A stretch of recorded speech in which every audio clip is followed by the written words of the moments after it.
Under world کا Dawn ہونا بظاہر تو بہت پرکشش محسوس ہوتا ہے، مگر اس جلوے کی کس قدر بھاری قیمت ادا کرنا پڑتی ہے یہ بات لاہور میں ٹرکاں والے خاندان سے بہتر کوئی نہیں جانتا۔ پر دادا، دادا، نانا اور باپ کے بعد جوان سال امیر بالاج ٹیپو بھی آخرکار دیرینہ دشمنی کا نشانہ بن گئے۔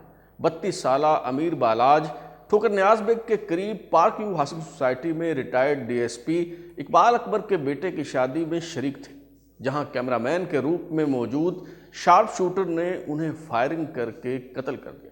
اس سے پہلے امیر بالاج کے والد عارف امیر المعروف ٹیپو ٹرکاں والا، دادا امیر الدین المعروف بلا ٹرکاں والا، نانا نبی بخش پہلوان اور پردادا بھی اسی خاندانی دشمنی کی بنیاد پر قتل ہو چکے ہیں۔ نسل در نسل چلنے والی انڈر ورلڈ کی یہ خوفناک لڑائی کب اور کیسے شروع ہوئی اور اس میں کون کون ملوث ہے؟ مسلم لیگ نون کے رہنماؤں حمزہ شہباز شریف اور بلال یاسین کا اس گینگ وار میں کیا کردار رہا ہے؟ میں ہوں بلال غوری اور آج ہم یہی سبق آموز روداد آپ کے سامنے رکھیں۔ خبر آپ کو دیں گے لاہور سے تھانہ چونگ میں firing good transport network کا مالک اور ٹیپو ٹرکاں والا کا بیٹا امیر بالاج ٹیپو قتل، سینے میں گولی لگی، جوابی فائرنگ سے حملہ آور بھی مارا گیا۔ امیر بالاج ٹیپو کے آباء و اجداد قیام پاکستان سے پہلے ہی ٹرانسپورٹ کا کام کرتے چلے آئے ہیں اور اسی نسبت سے انہیں ٹرکاں والا کہا جانے لگا۔ امیر بالاج کے نانا نبی بخش پہلوان کا تعلق اکھاڑے سے رہا ہے اور ان کے ماموں خالد محمود المعروف بھیا پہلوان بھی شالوی میں آزاد پاکستان گڈز ٹرانسپورٹ کے نام سے کام کرتے ہیں۔ امیر بالاج کے دادا امیر الدین جو ٹرانسپورٹ کے کام کی وجہ سے بلا ٹرکاں والا کے نام سے مشہور تھے، ان کا شمار لاہور کے 62 ترین افراد میں ہوا کرتا تھا۔ ٹرانسپورٹ کا کام کوئی شریف آدمی نہیں کر سکتا، یہی وجہ ہے کہ بلا ٹرکا والے نے بھی ایک طرف لاہور کے غنڈوں اور انڈر ورلڈ کی سرپرستی شروع کر دی تو دوسری طرف پولیس افسروں اور سیاسی شخصیات سے راہ و رسم بڑھانے کا آغاز کر دیا۔ گوجرا سے سابق رکن قومی اسمبلی الیاس جٹ، جن کی وڑائچ خاندان سے دشمنی بہت مشہور ہے، ان کی بلا ٹرکاں والا سے دوستی ہوا کرتی۔ سابق ایم این اے مرحوم الیاس جٹ 1993 میں پیپلز پارٹی کے ٹکٹ پر ایم این اے منتخب ہوئے۔ 2002 میں بی اے کی ڈگری نہ ہونے پر ان کے داماد ڈاکٹر نثار جٹ نے مسلم لیگ نون کے ٹکٹ پر کامیابی حاصل کی۔ یہ وہی نثار جٹ ہیں جنہوں نے 8 فروری 2024 کو ہونے والے عام انتخابات میں سابق وفاقی وزیر رانا ثناء اللہ کو شکست دی۔ جٹ اور وڑائچ خاندان کی یہ خاندانی دشمنی، اس میں 20 افراد قتل ہوئے، اس پر پھر کبھی بات کریں گے۔ فی الحال ٹرکاں والے کی کہانی آگے بڑھاتے ہیں۔ بلا ٹرکاں والا کے پولیس افسروں سے بھی قریبی تعلقات تھے۔ D S P Chaudhry Shafqat, D S P Sultan Gurha, D S P Aslam Shahi اور D S P Iftikhar Goga جیسے کئی پولیس افسر بلا ٹرکاں والے کے ڈیرے پر حاضری دیا کرتے تھے۔ یہی وجہ ہے کہ جرائم پیشہ افراد کی سرپرستی کے باوجود بلا ٹرکاں والے کو کبھی جیل کی ہوا نہیں کھانی پڑی۔ ایک بار بلا ٹرکاں والے کو گرفتار کر کے تھانہ پرانی انارکلی لایا گیا، مگر چند گھنٹوں بعد ہی پولیس انہیں رہا کرنے پر مجبور ہو گئی۔ دوسری طرف انڈر ورلڈ کے غنڈوں اور بدماشوں کو جب کہیں پناہ نہ ملتی تو وہ بلا ٹرکاں والا کے ڈیرے پر آ جایا کرتے تھے۔ بھولا سنیارا، شفیق المعروف بابا اور حنیف المعروف بابا حنیفہ تو باقاعدہ بلا ٹرکاں والا کے ہاں کام کیا کرتے تھے۔ جس طرح سانپ کو دودھ پلا کر وفادار نہیں بنایا جا سکتا، اسی طرح یہ غنڈے اور بدماش بھی کسی کے سگے نہیں ہوتے۔ 1994 کی بات ہے، ایک روز بلا ٹرکا والا فجر کی نماز کے بعد اپنے ڈیرے پر بیٹھا تھا کہ اس کے اپنے ہی گینگ میں شامل شفیق بابا اور بابا حنیفہ نے دیگر ساتھیوں کے ہمراہ فائرنگ کر کے اسے قتل کر دیا۔ دراصل شفیق المعروف بابا اور حنیفہ بابا نے بلا ٹرکاں والا کے مخالف انڈر ورلڈ گروہ خواجہ تعریف گلشن المعروف تیفی بٹ اور خواجہ عقیل المعروف گوگی بٹ سے ہاتھ ملا لیا تھا۔ امیر بالاج ٹیپو سے جب ایک بار یہ سوال کیا گیا کہ آپ کے دادا امیر الدین المعروف بلا ٹرکاں والے کی تیفی بٹ اور گوگی بٹ کے ساتھ دشمنی کا آغاز کیسے ہوا، تو امیر بالاج نے یہ ناقابل فہم توجیہ پیش کی کہ تیفی بٹ اور گوگی بٹ وغیرہ لوگوں کو تنگ کیا کرتے تھے۔ جب بلا ٹرکاں والا نے انہیں منع کیا تو وہ اس کے جان کے دشمن بن گئے۔ لیکن اس پرخاش کی حقیقی وجہ ایک طرف کاروباری مفادات تھے تو دوسری طرف یہ خواہش کہ شہر کے مافیا اور انڈر ورلڈ پر راج کیا جائے۔ بابا شفیق اور حنیفہ بابا کی بلا ٹرکا والا سے دشمنی کا سبب قتل کا ایک مقدمہ تھا، جس میں بلا ٹرکا والے نے اپنے بیٹے ٹیپو ٹرکا والے کو تو کلیئر کروا لیا، لیکن شفیق عرف بابا اور حنیفہ کو پولیس کے رحم و کرم پر چھوڑ دیا۔ بلا ٹرکا والا کے قتل کا مقدمہ گوال منڈی پولیس اسٹیشن میں درج ہوا۔ قاتل بابا حنیفہ اور بابا شفیق دونوں پولیس مقابلے میں مارے گئے، جبکہ قتل کی اس واردات میں ملوث ایک اور ملزم عبد الوحید جو 22 سال مفرور رہا، وہ 2016 میں گرفتار ہوا۔ 26 ستمبر 2018 کو سیشن کورٹ نے اسے عمر قید کی سزا سنائی۔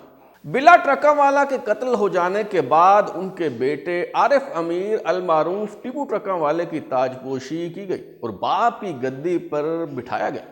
ٹیپو ٹرکا والے کے حصے میں ٹرانسپورٹ کا کاروبار تو آیا ہے، ساتھ ہی باپ دادا کی دشمنی بھی وراثت میں ملی۔ وقت کے ساتھ ساتھ ان کے دشمن خواجہ تعریف گلشن المعروف تیفی بٹ اور خواجہ عقیل المعروف گوگی بٹ بھی اپنا مضبوط گینگ کھڑا کرنے میں کامیاب ہو چکے تھے۔ دونوں طرف سے ایک دوسرے کو قتل کرنے کے لیے موقع کی تلاش جاری تھی۔ چھوٹے موٹے حملے تو ہوتے ہی رہے، مگر ٹیپو ٹرکا والے پر ایک بڑا حملہ 27 مئی 2003 کو ایوان عدل کے پاس ہوا۔ ٹیپو ٹرکا والے اپنے ساتھیوں کے ہمراہ متروکہ وقف املاک بورڈ کے دفتر سے سیکریٹریٹ کی طرف کورٹ اسٹریٹ میں واپس آ رہے تھے کہ وہاں پہلے سے گھات میں بیٹھے دشمنوں نے اندھا دھند فائرنگ کر دی۔ اس خوفناک حملے میں ٹیپو ٹرکا والے کے 5 ذاتی محافظ مارے گئے، جبکہ وہ خود شدید زخمی ہو گئے۔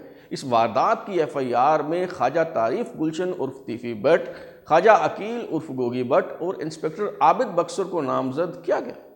ٹیپو ٹرکا والے نے ایوان عدل کے پاس ہونے والے قاتلانہ حملے میں بچ جانے کے بعد بڑھتے ہوئے خدشات کے پیش نظر اپنی فیملی کو بیرون ملک منتقل کرنے کا فیصلہ کر لیا۔ چنانچہ 2006 میں ٹیپو ٹرکا والے نے اپنے بیوی بچوں کو دبئی بھیج دیا تاکہ وہ اس گینگ وار سے محفوظ رہ سکے۔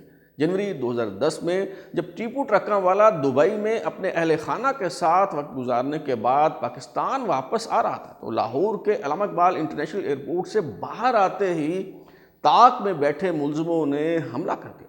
ٹیپو ٹرکا والے اس قاتلانہ حملے میں فوری طور پر مارے گئے۔ ان پر گولی چلانے والے خرم اعجاز بٹ کو ایئرپورٹ سیکورٹی فورس نے موقع واردات پر ہی رنگے ہاتھوں گرفتار کر لیا۔ ایک بار پھر اس قتل کا مقدمہ خواجہ تعریف گلشن عرف تیفی بٹ اور خواجہ عقیل عرف گوگی بٹ سمیت 7 افراد کے خلاف درج ہوا۔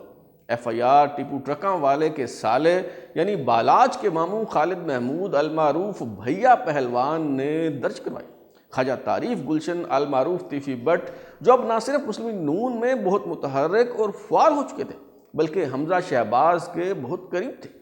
تیفی بٹ نے حمزہ شہباز کے سامنے قرآن پر حلف دیا کہ وہ اس قاتلانہ حملے میں ملوث نہیں ہے۔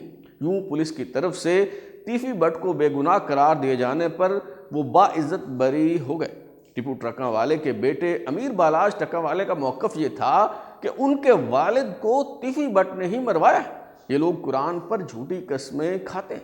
انہوں نے یہ دعویٰ بھی کیا کہ جائے واردات سے رنگے ہاتھوں گرفتار ہونے والے ملزم خرم اعجاز بٹ سے جو پسٹل برآمد ہوا وہ دراصل تیفی بٹ کے نام رجسٹر تھا، جبکہ پولیس نے دوران تفتیش اس ہتھیار کو تبدیل کر کے تیفی بٹ کو بے گناہ قرار دے دیا۔ ٹیپو ٹرکا والے قتل کیس کا وہی انجام ہوا جو بالعموم گینگ وار کے مقدمات میں ہوا کرتا ہے۔ پیادے اور سپاہی تو مارے گئے مگر راجوں مہاراجوں کا کوئی بال بھی بیکا نہ کر سکا۔ میاں آصف جو مقدمہ کے مرکزی گواہ تھے، پہلے وہ ٹبی ایریا میں قتل ہوئے، پھر 2012 میں دوسرے اہم ترین گواہ ملک احسان کو لاہور میں نیلا گنبد کے قریب قتل کر دیا گیا۔ گولی چلانے والے ملزم خرم اعجاز بٹ کو عدالت نے 2 بار سزائے موت سنائی مگر اپیل کے دوران ان کی سزا کم کر کے 25 سال قید میں تبدیل کر دی گئی۔ کئی دیگر ملزم اشتہاری ہو گئے۔ ٹیپو ٹرکا والا کے قتل میں ملوث ایک ملزم شہباز سائیں کو اپریل 2018 میں انٹرپول کے ذریعے دبئی سے گرفتار کر کے پاکستان لایا گیا۔ اپنے والد بلا ٹرکا والا کی طرح ٹیپو ٹرکا والا بھی علاقے میں بے حد مقبول تھے۔ ہر انڈر ورلڈ ڈان کی طرح ٹیپو ٹرکاں والا بھی غریبوں کی امداد کیا کرتے تھے، اس لیے ان کی موت پر شاہ عالم مارکیٹ سوگ میں بند رہی۔ ان کے جوان سال بیٹے امیر بالاج جو دبئی میں تعلیم حاصل کر رہے تھے، وہ اپنی پڑھائی ادھوری چھوڑ کر پاکستان واپس آئے اور انہیں امیر بالاج ٹرکاں والے کا خطاب دے کر باپ کی گدی پر بٹھا دیا گیا۔ امیر بالاج کو انڈر ورلڈ کا ڈان بننا ہرگز پسند نہیں تھا۔ امیر بالاج ٹیپو کو میں تقریباً 7-8 سال سے جانتا ہوں، اور اس کی بات یہ تھی کہ یعنی اس کے اندر ایک پریشانی تھی کہ میں جو دشمنیاں میرے باپ دادا اور خاندانی چلتی آ رہی ہیں میں ان کو ختم کروں، کیسے ختم کروں۔ یعنی یہ تقریباً 2 سال پہلے کا واقعہ ہے کہ جب اس نے لاہور میں جو تقریباً ان کی خاندانی ایک دشمنی تھی 70 سال پرانی، اسے ختم کیا، خود انیشیٹو لیا۔ اور مجھے یہ بھی پتہ چلا کہ اس وقت اس کے جو رشتہ دار تھے وہ راضی نہیں تھے، لیکن اس نے لیا۔ وہ اس زندگی سے بیزار تھے اور کئی بار اس خواہش کا اظہار کر چکے تھے کہ وہ ایک عام آدمی کی طرح زندگی گزارنا چاہتے ہیں۔ امیر بالاج عرف بالاج ٹرکاں والے کو بھی کئی مواقع پر قتل کرنے کی کوشش کی گئی۔ ایک بار انہیں ناجائز اسلحہ میں گرفتار کیا گیا۔ رہا ہونے کے 2 دن بعد ہی ایک بار پھر غنڈہ ایکٹ کے تحت انہیں نظر بند کرنے کا فیصلہ ہوا۔ امیر بالاج کے باقی ساتھیوں کو تو کیمپ جیل منتقل کر دیا گیا، مگر امیر بالاج کو کوٹ لکھپت جیل لے جایا گیا، جہاں ان کے باپ ٹیپو ٹرکاں والے اور دادا بلا ٹرکاں والے کے قاتل موجود تھے۔ منصوبہ یہ تھا کہ امیر بالاج کو کوٹ لکھپت جیل لے جا کر قتل کر دیا جائے، مگر امیر بالاج کے چھوٹے بھائی کو اس منصوبے کی بھنک پڑ گئی اور اس نے اپنے قریبی عزیز اور والد ٹیپو ٹرکاں والا کے کزن سابق ایم پی اے اور ایم این اے بلال یاسین سے رابطہ کر کے انہیں صورتحال سے آگاہ کیا۔ بلال یاسین کی مداخلت پر امیر بالاج کو کوٹ لکھپت جیل سے نکال لیا گیا۔ بلا ٹرکاں والا اور ان کا بیٹا ٹیپو ٹرکاں والے کا خاندان سیاسی اعتبار سے مسلم لیگ نون میں رہا ہے، مگر جب ان کے مخالفین تیفی بٹ اور گوگی بٹ کو فوقیت ملنے لگی اور تیفی بٹ کو حمزہ شہباز شریف کا دایاں بازو سمجھا جانے لگا، اور پھر حمزہ شہباز کی مداخلت پر خواجہ طارف گلشن عرف تیفی بٹ ٹیپو ٹرکاں والا کے مقدمہ قتل سے بھی بری ہونے میں کامیاب ہو گئے، تو پھر امیر بالاج کو اپنے والد اور دادا کے قاتلوں کے ساتھ صلح کرنے پر بھی مجبور کیا گیا۔ تو اس صورتحال میں امیر بالاج نے مسلم لیگ نون کو خدا حافظ کہہ کر تحریک انصاف میں شمولیت اختیار کرنے کا فیصلہ کر لیا۔ جولائی 2018 میں امیر بالاج ٹرکاں والے نے پی ٹی آئی رہنما میاں محمود الرشید اور ڈاکٹر یاسمین راشد کی موجودگی میں تحریک انصاف میں شمولیت کا اعلان کر دیا۔ بعد ازاں امیر بالاج کی تحریک انصاف کے چیئرمین عمران خان سے بھی ملاقات ہوئی، مگر جب 9 مئی کے پرتشدد احتجاج کے دوران پی ٹی آئی نے ریاستی املاک اور عمارتوں کو نشانہ بنایا تو امیر بالاج نے تحریک انصاف سے راہیں جدا کر کے ایک بار پھر مسلم لیگ نون میں شمولیت کا اعلان کر دیا۔ امیر بالاج ایک پڑھے لکھے اور باشعور نوجوان تھے۔ وہ اس گینگ وار اور انڈر ورلڈ کی دلدل سے نکلنا چاہتے تھے، لیکن وہ کیا ہے کہ مافیا میں ایک بار گھس جانے کے بعد باہر نکلنے کا موقع نہیں ملتا۔ معروف صحافی فروخ شہباز وڑائچ جنہوں نے امیر بالاج کا پہلا انٹرویو کیا، وہ بھی اس بات کی تصدیق کرتے ہیں۔ جب وہ مجھے ملتا تھا مجھے کہتا تھا کہ میں اپنے بہن بھائیوں کو پڑھا رہا ہوں، میں چاہتا ہوں کہ یہ اچھی جگہوں پر جائیں، اچھے عہدوں پر فائز ہوں، اور یہ جو دشمنیاں ہیں ان سے میں پیچھا چڑھا سکوں۔ میں نے جب انٹرویو بھی کیا تو اس نے مجھے یہ واقعہ بھی سنایا کہ اس کے باپ کو جب قتل کیا گیا تو وہ باہر تھا، ملک سے باہر تھا، اور اس نے ٹی وی پر وہ مناظر دیکھے کہ کس طرح اس کے باپ کو قتل کیا گیا، اور وہ نہیں چاہتا تھا کہ نئی نسل جو ہے وہ بھی اس کی بھین چڑھے۔ مجھے ایک مرتبہ اس نے یہ بھی کہا کہ جب میں نے شہر میں مختلف جگہوں پر جانا ہوتا ہے تو مجھے اپنے ساتھ 40-50 بندے لے کے جانے پڑتے ہیں، کیونکہ میری دشمنی ہے، مجھے ڈر ہے کہ کوئی ہمارے پہ حملہ آور نہ ہو جائے۔ تو لیکن میں اس زندگی میں خوش نہیں ہوں، میں انجوائے نہیں کرتا اس زندگی کو۔ لوگ یہ سمجھتے ہیں کہ میرے پاس ایک ڈان کا سٹیٹس ہے یا میرے ارد گرد لوگ گن مین ہیں، لیکن میں تو اپنی زندگی انجوائے کرنا چاہتا ہوں، میں اکیلا جانا چاہتا ہوں ہر جگہ پہ۔ مجھے یہ اندازہ نہیں تھا کہ اپنے دادا اور باپ کی وہ واقعات سناتے ہوئے یہ جو نوجوان ہے امیر بالاج ٹیپو، جو ہنسمکھ تھا، جو خوش مزاج تھا، وہ ایک دن اسی طرح اپنی جو پرانی خاندانی دشمنی اس کے بھین چڑھ جائے گا۔ اور میں جو اس کے فیملی کو جانتا ہوں اس کے جو بہن بھائی ہیں وہ پڑھ رہے ہیں، وہ آگے بڑھ رہے ہیں، لیکن نہ جانے یہ جو دشمنیاں ہیں خاندانی، یہ کئی نسلوں کو تباہ کر دیتی ہیں. یہ ایک نسل تو میرے سامنے تباہ ہوئی ہے. امیر بالاج عرف بالاج ٹکاں والا نے ایک سے زائد مواقع پر اس عزم کا اظہار کیا کہ وہ یہ دشمنی اپنے آنے والی نسلوں کے لیے چھوڑ کر نہیں جانا چاہتے، مگر زندگی نے مہلت ہی نہ دی. بلا ٹکاں والا کے 1994 میں قتل ہونے کے 16 برس بعد 2010 میں ٹیپو ٹکاں والے کو مار دیا گیا، اور اب 14 سال بعد یعنی 18 فروری 2024 کو امیر بالاج کی زندگی کا چراغ گل کر دیا گیا. میرا کبھی بھی دل نہیں کرتا میں اس طرح ایک جگہ پہ میرا بھی دل کرتا ہے میرے بچے باہر جا کے پڑھیں، اسکولنگ حاصل کریں، لیکن مجبوری حالاتوں کی وجہ سے میں چاہتا ہوں کہ زندگی میں اگر کچھ نہیں نہ چاہوں گا تو یہ دشمنی باپ دادا کو واپس تو نہیں لا سکتا، لیکن میں اپنے آنے والے نسلوں کو کبھی دے کے بھی نہیں جاؤں. ابھی تک یہ بات واضح نہیں کہ امیر بالاج کو شادی کی تقریب میں کیمرہ مین بن کر قتل کرنے والے شارپ شوٹر کا تعلق دراصل کس گینگ سے. تاہم پرانی دشمنی کے پیش نظر اس بار بھی تیفی بٹ اور گوگی بٹ کو ہی شک کے دائرے میں کھڑا کیا جائے گا. امیر بالاج کے بیٹے تو ابھی بہت چھوٹے ہیں.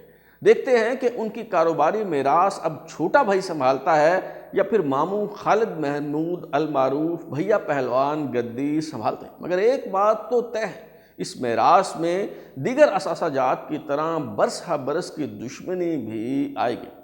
اب تک کے لیے اتنا ہی. بلال اوری کو اجازت دیجیے، پھر ملاقات ہوگی. اگر آپ اپنی رائے دینا چاہتے ہیں یا پھر کوئی تجویز تو ہمارا واٹس نمبر 033284105337 دستیاب ہے. اپنا فیڈ بیک دیں، لائک کریں، سبسکرائب کرنے کے بعد بیل آئیکن یعنی گھنٹی دبائیں تاکہ آپ کو نئی ویڈیوز کی نوٹیفیکیشنز ملتے رہیں. بہت شکریہ.